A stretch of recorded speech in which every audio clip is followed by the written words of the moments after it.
নমস্কার। কলম্বাসের জাহাজ, গৌতম চৌধুরী। গৌতম চৌধুরীর লেখা কলম্বাসের জাহাজ এই বইটির প্রথম প্রকাশ 1977 সালে। আর এই সময়ের হালফিল কালের সংস্করণ হচ্ছে 2013 সালের। এইখান থেকে আমরা এখন কয়েকটি কবিতা পড়ব। বেছে পড়ব না পরপর পড়ব সেটাই ভাবছি। বেছে পড়ব না, পরপর পড়ব। পরপর পড়লে আরও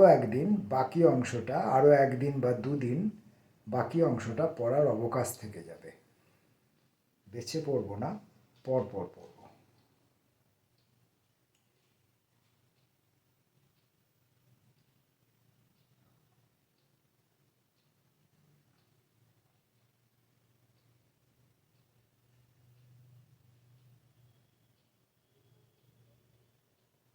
প্রথম থেকেই শুরু করি। মুখপাত কলম্বাসের জাহাজ। কি লেখা আছে? প্রান্তরের মধ্যভাগে দাঁড়িয়ে আমি কোষ থেকে অসি উন্মুক্ত করি। ওই দিগন্তের দিকে আছে আমার প্রতিদ্বন্দ্বী, কিংবা এইখানে এই খরজুরের ছায়ায় ছুট লাগায় দু একটি উদ্ভ্রান্ত উদ্বিড়াল। বালির স্তূপ পেরিয়ে ছুটে আসে উষ্ণ বাতাস। এই সময় আমি উন্মত্ত ঈশ্বরকে একবার দেখে নিতে চাই। তার ইস্পাতের শিরস্ত্রাণ আমার বর্ষা ফলকে গাঁথা। এইভাবে আমি ছেদ করব তার বর্ম ও ফুসফুস। শানিত নখরে উন্মোচন করব তার ছদ্মবেশ। হয়তো সে এখানেই আছে, অবিরাম পুষ্পের কুঞ্জে এক বিন্দু কীট হয়ে, অথবা দেশান্তরে সমুদ্রের তুমুল ফেনায়। সে আমার প্রতিদ্বন্দ্বী, আমি তাকে সম্মান দেব।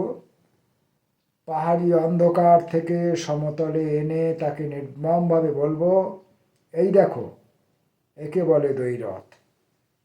হে আমার উন্মত্ত ঈশ্বর, তোমার পরিত্রাণ নেই। পরক্ষণেই তার রুক্ষ হাতে তুলে দেব কুহেলি কাননের ফুল।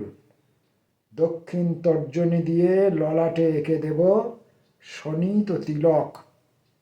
আর নিম্নকণ্ঠে বলে উঠব, তোমার সৌন্দর্য আমায় অন্ধ করেছে। এই দেখো, তোমার জন্য উন্মুক্ত হয়ে আছে আমার স্বাস্থ্যবান হৃদয়।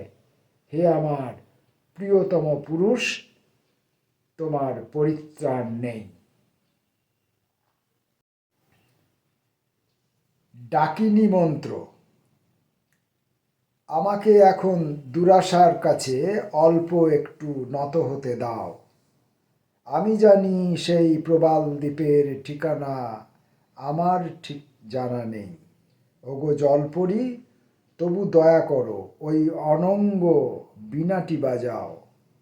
আমি প্রাণপণে ভূগোল শিখব এবং ড্রয়িং এই বছরেই। জানি পাথরের মতন এসেছি, ফিরে যেতে হবে সেই পাথরেই। একবার তবে ঘুমের ভেতরে মায়া মমতায় ছুঁয়ে দিয়ে যাও। আঙুলের ভাষা এতই কি দামি? দেখো, টাকা আছে আলমারিতেই। ভারী অদ্ভুত কাগজের পাখি, তাদেরও নেবে না। তাহলে কি চাও? আমার মগজ, চোখ, মুখ, বুক, কারো ক্ষমা নেই। নাও, সব নাও। স্বপ্নে যদি না আসো ডাইনি, তাহলে আমায় ছিঁড়ে খুলে খাও।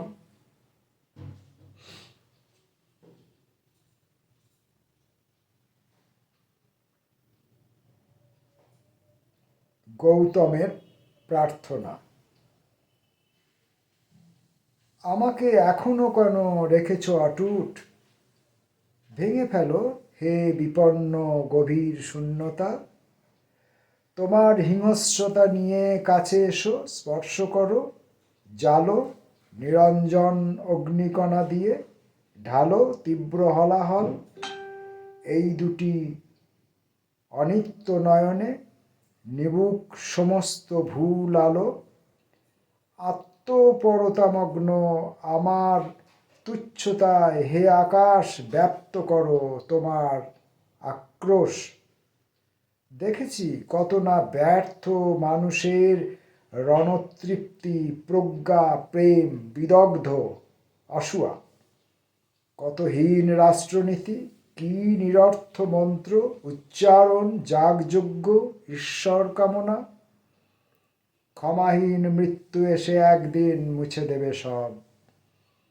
তবে কেন এ আত্মছলনা? বারবার কোলে এসে পড়ে সেই শৈশবের হাঁস, তীরবিদ্ধ শিল্পের মতন, যেন বলে তুমি পরাজিত। তাহলে আমাকে আজ লয় করো অনন্ত বসুধা, না হলে অশনিপাতে পূর্ণ করো নিরুপাধি নাগ্রধের মতো উজ্জ্বল বোধিতে।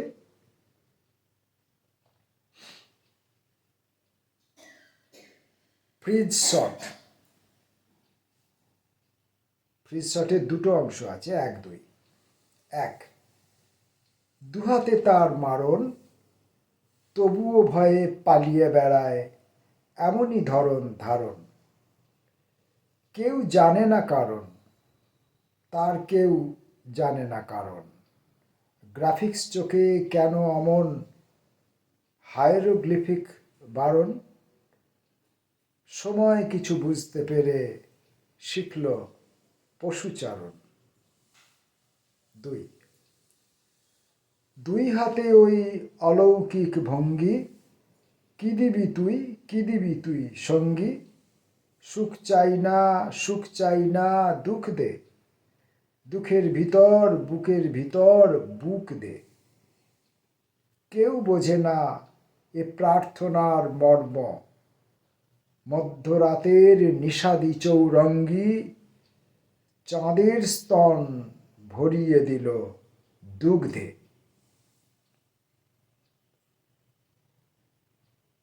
একটি বেসামরিক কবিতা। দিনাবসানের আলোয় কি অদ্ভুত বিষণ্ণ হয়ে উঠল শহরের মুখ। সান্ধ্য আইনের সংকেত জানিয়ে সাইরেন বেজে উঠল দূরের কেল্লায়। হাওয়ায় ভেসে আসে কুচকাওয়াজের গম্ভীর শব্দ। একটু পরেই ক্যাথিড্রালের মাথায় উঠবে ভীষণ চাঁদ। জ্যোৎস্নায় ভেসে যাবে পাথরের স্মৃতিসৌধ। অনুষঙ্গ ভুলে নদী থেকে লাফিয়ে উঠবে নধর মাছ। সন্ত্রস্ত জননীরা ঘুম পাড়াবে শিশুদের। মশারির নিচে কেঁপে উঠবে তাদের উষ্ণ বুক। পুরুষের বিবর্ণ ঠোঁট কুঁকড়ে উঠবে অসম্ভব ঘৃণায়। রেডিওয় বেজে উঠবে জন্ম নিয়ন্ত্রণের একঘেয়ে বিজ্ঞাপন। দূরের আস্তাবল থেকে খুট খুট করে চলে যাবে একটি ঘোড়া। সে জানে আজ উৎসবের দিন, এত নিস্তব্ধতা কেন, এত অন্ধকার কেন। সে জানে আজ উৎসবের দিন। ওই দূরের দেওদার গাছের নিচে মধ্যরাশে এসে দাঁড়াবে তার সঙ্গিনী। পৃথিবীর মানুষের সমস্ত প্রেমহীনতাকে উপেক্ষা করে তাদের উন্মত্ত মৈথুন চলবে সমস্ত রাত। নক্ষত্রেরা তাদের দেখে করতালি দেবে, শকুনেরা তাদের দেখে ভীত হবে, শৃগালেরা তাদের দেখে দৌড়ে পালাবে। নদীর জল কেঁপে উঠবে অনুকম্পায়। লক্ষ লক্ষ মৃতদেহ এসে আছড়ে পড়বে বন্দরের পুরনো জেটিতে। অন্ধকার দীর্ণ করে ছুটে যাবে সারিবদ্ধ কনভয়। হঠাৎ কেউ পুরুষ কণ্ঠে চিৎকার করে উঠবে, হল্ট! ঘুমের মধ্যে মায়ের স্তন খুঁজে না পেয়ে কেঁদে উঠবে কোনো শিশু। তীক্ষ্ণ বাতাসে একসাথে গর্জন করে উঠবে একজোড়া বন্দুক, তাদের মিথুন মূর্তি পড়ে থাকবে নিশ্চল। সে জানে আজ বসন্তের দিন।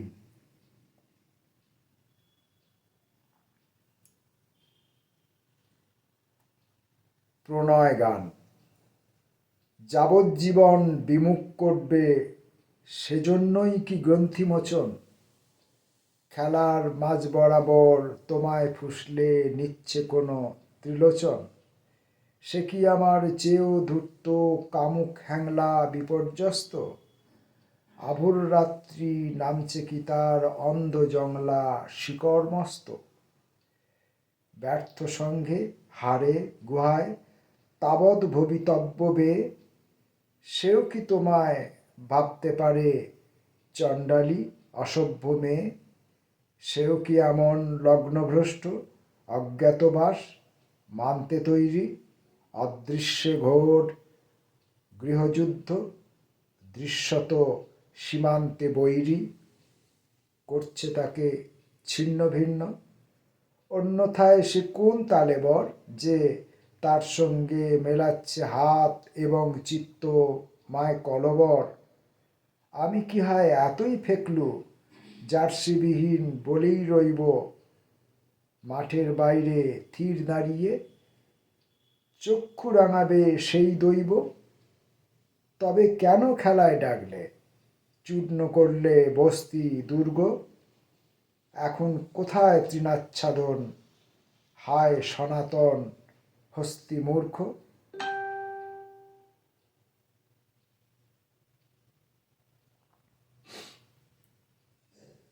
অপর্যাপ্ত।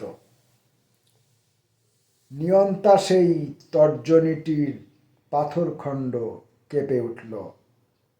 বদ্ধভূমির তিন সীমানায় হাওয়া ছিল না। পাথর কাজেই বাড়িয়ে দিচ্ছে নদীর বয়স বেদ বেদাঙ্গ। স্তব্ধতা তার ঢুকছে খুব সে বুক মাচুরে। লড়াইকালীন অলিভ বর্ণে সেরকম প্রস্তুতি ছিল না। প্রপঞ্চময় বরঞ্চ সমঝোতার জাজিম। তবুও মূর্খ কোন কাপালিক ভাঙল কারণ তরল অগ্নি? নীলকরটি ছাড়িয়ে গেল সঙ্গতিহীন। পোষমানা শীতশীর্ণ নদী লাফিয়ে ওঠে বুক বরাবর। ভিল দুরাশার রক্তে কি তার যজন যাজন? নিয়ন্তা সেই তর্জনীটি ঈষৎ শিথিল বিহ্বলতায়। বদ্ধ ভূমির তিন সীমানায় অপর্যাপ্ত। অপর্যাপ্ত। ছন্দকে অনুসরণ করে পড়তে আবার হয়তো কোথাও কোথাও আবার ত্রুটি থাকছে, আমি বুঝতে পারছি। ত্রুটি থাক, দোষ ত্রুটি নিয়েই তো জীবন। ত্রুটি থাক। ত্রিদিবেশ সামন্ত। এক ফালি বারান্দা ঝুঁকে পড়ে উৎসাহে ত্রিদিবেশ সামন্তের চোখে। তার স্পষ্ট জানা ছিল এখানেই সোনালির ঘর। হয়তো সোনালি নয়, একজোড়া নেগ্রিটো ঠোঁটই তার আরও বেশি মনে ছিল। ভাষাতত্ত্বের কাছে এ বিষয়ে সে কিছুটা ঋণী। সেও তা স্বীকার করে ঘনিষ্ঠ কজনের কাছে, যদিও ঘনিষ্ঠতা শব্দেও রয়ে গেছে কিছুটা অনীহা। তা থাকুক। কৃপার শাস্ত্রের অর্থে চিরকালই কিছু ভেদ থাকে। কুয়ো থেকে উঠে আসে দড়ি বেয়ে পুরনো বয়স। সেখানে শহরময় ভাটফুল, ভাঙাচোরা বাড়ি, খাটালে আচমকা জ্যোৎস্না, এই সব ছবি। ব্যবহার বললেই একসাথে মনে পড়ে আসবাব, সাবান ও সোনালি। ব্যবহার ব্যবহার সকলেই বিব্রত ব্যবহারজীবী। ত্রিদিবেশ সিঁড়ি ভাঙে, সেরকম বিব্রত পায়ে মানুয়েল সুম্পসাঁ মুস্তবা মনীষ ঘটক। কে যেন চেঁচিয়ে ওঠে খুব জোরে, বৃষ্টি নেমেছে। ত্রিদিবেশ ভেবেছিল এখানেই সোনালির ঘর।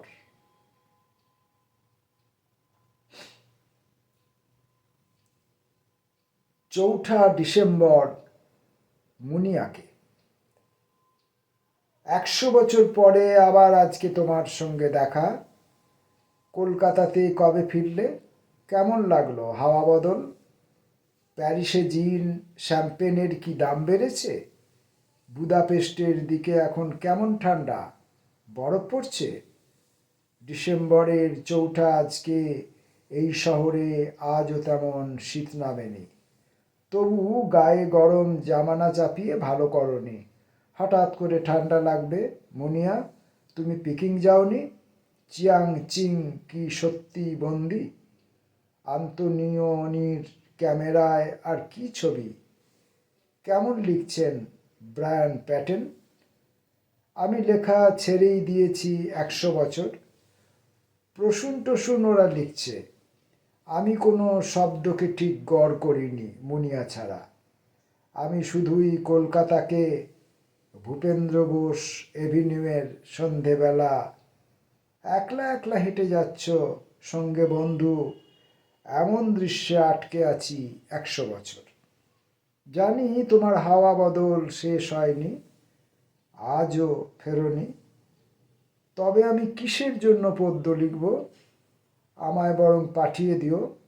থাক, কিচ্ছু দিতে হবে না মুনিয়া, আমি তোমার জন্য 100 বছর ঘুমিয়ে থাকব। সে কবিতাটি পার্থপ্রতিম কাঞ্জিলালকে উদ্দেশ্য করে লেখা।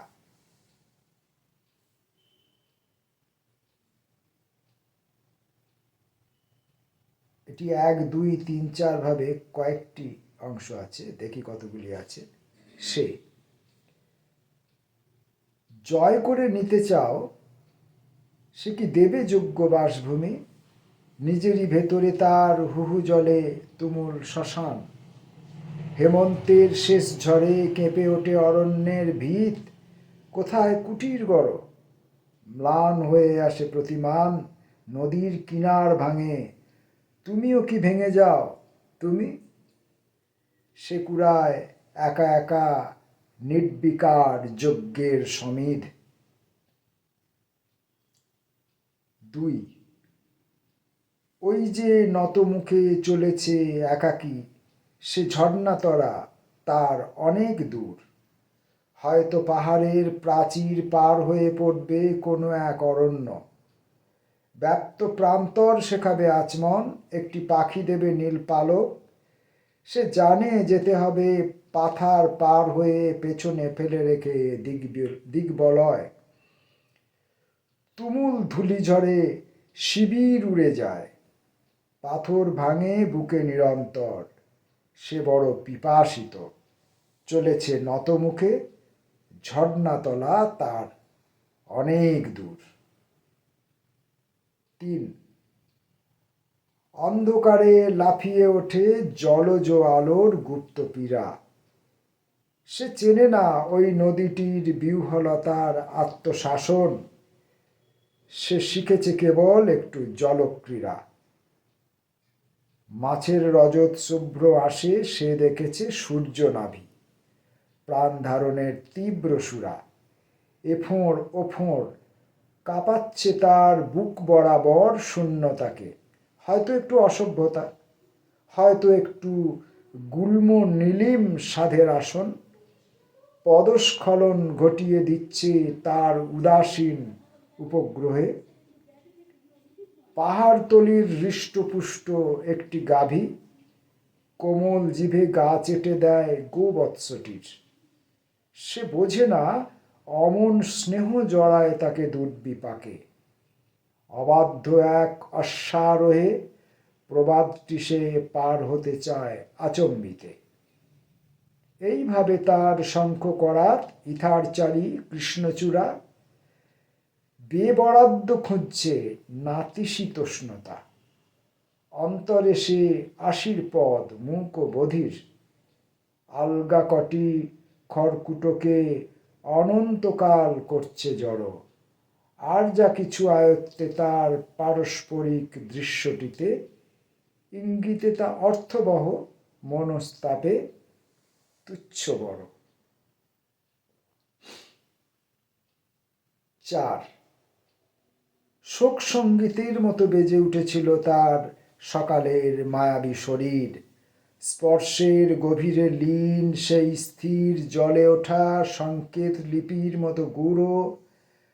আসলে চেনে না সেও প্রিয়তম অসুখের জলকণা ভরা প্রবণতা। গম্ভীর স্তম্ভের কাছে তার কিছু কথা ছিল, কিছু কথা নদীর সকাশে। বারবার ভেঙে গেছে নিজের বিরুদ্ধে গড়া সেতুহীন ছদ্ম প্রতিরোধ। যৌনতার কাছাকাছি যেরকম ঝরে পড়ে মৃত্যু ভয়। কাফনের ছবি মাঝে মাঝে পৃথিবীর অভিকর্ষ বিমুখতা থেকে নক্ষত্রের ছায়া নামে। ধবলি গাভীর ঘণ্টা বেজে ওঠে গধূলির বাউলাঙ্গ শিথিল পোশাকে। তারও বুঝি ফেরবার কথা ছিল ওইভাবে, ওই কোনখানে তাই সে জানে না। তবুও বৃষ্টির মতো ভেঙে পড়ে সম্মোহন আজন্মের প্রণয় পিপাসা। একটি ক্রুদ্ধ সাদা ঘোড়া আচমকা ছুটে যায় সীমানার কাঁটা তার ছিঁড়ে। সে বোঝে শব্দের কাছে তার ঋণ কতখানি,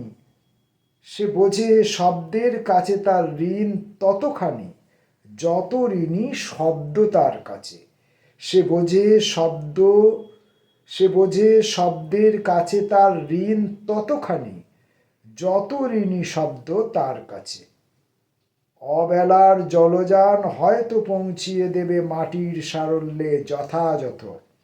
শান্ত নীলিমার নিচে সমর্পিত সে একাকী স্মৃতিহীন পাথরের ফুল।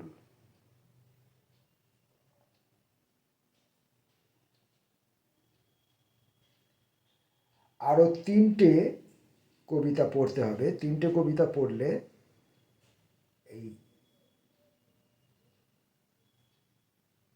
সে নামক কবিতাটি সম্পূর্ণ করা যাবে। 5 একদিন সকলেই একা করে দিয়ে যাবে তাকে খুব, এই কথা জেনে তবুও সে বারবার একাকার হতে চায় জলাতঙ্কে সৌন্দর্যে শ্রীজ্ঞানে। ধূসর তর্জমা ছিঁড়ে অনম্বর অন্ধকার বেজে ওঠে প্রগাঢ় মুলতানে।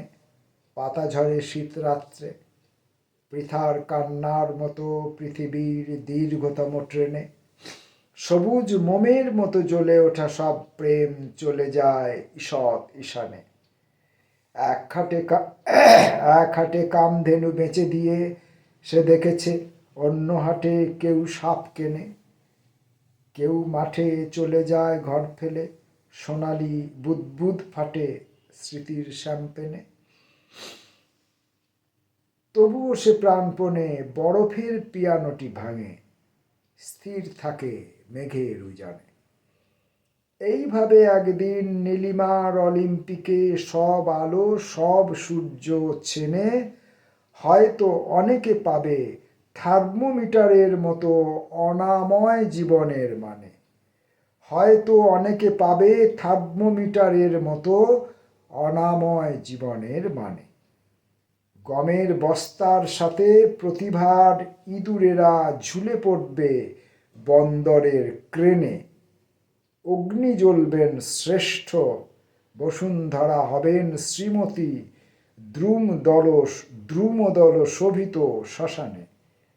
সকলেই চলে যাবে তাকে ছেড়ে দূরের স্টেশনে, তবু তার মুগ্ধ ডট পেনে আসলে সে চিরকাল একা ছিল হাঙরের আস্তাবলে এ কথা সে জানে। 6 নম্বর, তার ছিল দোর্দণ্ড প্রতাপ, একটি জাদুদণ্ড ও সাপ, নাচানো আপরুচিগ্রস্তবাসী, নদীটি তার মন্ত্রমুগ্ধ, গাবিতে অনন্ত দুগ্ধ, দ্বিধায় ঝুঁকত মেঘের ত্রস্ত রাশি। ত্রিপদী। তার ছিল দোর্দণ্ড প্রতাপ, একটি জাদুদণ্ড ও সাপ, নাচানো আপরুচিগ্রস্তবাসী, নদীটি তার মন্ত্রমুগ্ধ, গাভীতে অনন্ত দুগ্ধ, দ্বিধায় ঝুঁকত মেঘের ত্রস্ত রাশি। হঠাৎ কাঁপল রাজার ভ্রুয়ার, গর্জে উঠল হাজার দুয়ার। হঠাৎ কাঁপল রাজার ভ্রু আর, গর্জে উঠল হাজার দুয়ার। সে নির্বিকার হাসল মস্ত হাসি। তারপরে জল নগ্ন তাতার, আপাদ কণ্ঠ লগ্ন সাঁতার, লাগলো না তার অমর কোষ দোভাষী। 7 নম্বর, আমি তাকে চিনি, এ কথা কিছুটা ভুল, বরং আমাকে সে চিনেছে কিছু কিছু। আমি তাকে চিনি, এ কথা কিছুটা ভুল, বরং আমাকে চিনেছে সে কিছু কিছু। আমি যত তার খেলা করি ভণ্ডুল, সে নিয়েছে তত পিছু। আমি যদি মেলি হ্যাংলাটে করতল, অবহেলা তার 2 মাইল সাদা বালি। চুয়ারে মেঘের মাগধি আস্তাবল, নিমেষে কি হলো খালি। ঘোড়াগুলি ছোটে, আমি ছুটি বাথরুমে, ছেড়ে উষ্ণিস, ছেড়ে তার কিং খাবো। বুঝি না মাতাল কেসে বসে বোধিদ্রুমে, গৌতম নাকি হ্যাংরাম।